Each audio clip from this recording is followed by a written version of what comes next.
Okay, welcome to week 11. We are only going to be reading part of this. We just don't have enough time for all the great stuff in this class to read all of it completely. My advice is to start with the afterword first. You don't have to. You can read the play first and then read the afterword, the first 41 pages if you want.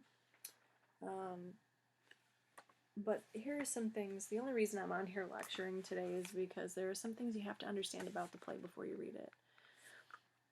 There's a much larger conversation happening here about the West's view of the East. So you have a French man, West, part of the West, and you have Song, who is a performer of the East, and Song is performing her feminine gender. Many years ago, people would have referred to Song as a cross-dresser. Many people would have referred to her as a transsexual. However, today we wouldn't refer to her probably as either. We would have to ask her what her identity is. But without getting too specific, I can assure you she probably is trans. But she's not around for us to ask her, as she is a fictional character. However, if you read the afterword first, you will understand that this play is actually based on a true story about a Chinese biologically male man who was projecting a feminine identity, who had duped a man of the West. And there are all kinds of questions that arise from that. Like, how could that possibly be, right? I mean, this isn't a person that underwent gender reassignment surgery, right? This is someone that is still has their biological sex, right? And so so many questions arose. It intrigued Huang to actually write this play. It was the fodder for the play. How does this happen? How does this happen? What allows this to happen? What allows this to happen for so long, right?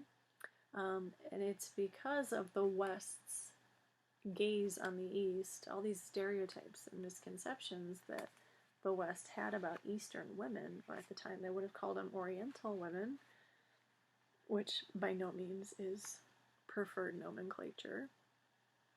In this case, it would have been a Chinese woman that allow this to happen. Racism, sexism, misogyny, all at play here. This Gallimard's beliefs, pre-existing notions about the East all make this possible. Okay, so that's something that you have to understand too. You also have men, and Western men in this play, who are working for embassies. They're diplomats who have all of these stereotypical views, not just of women of the East, but of women in general. And there are some very iffy things that happen. In fact, I think one of the things that happens in here is assault, perhaps even, I wouldn't go as far to say rape, but definitely assault when it talks about a different woman. So when you read the first 41 pages, look for hypermasculinity. Sometimes synonymous with toxic masculinity.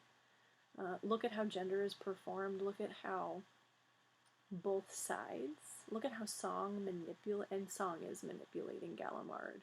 Look at how she uses his preconceived notions of gender to manipulate him. Look at how gender intersects or creates, in this case, power, because it does. And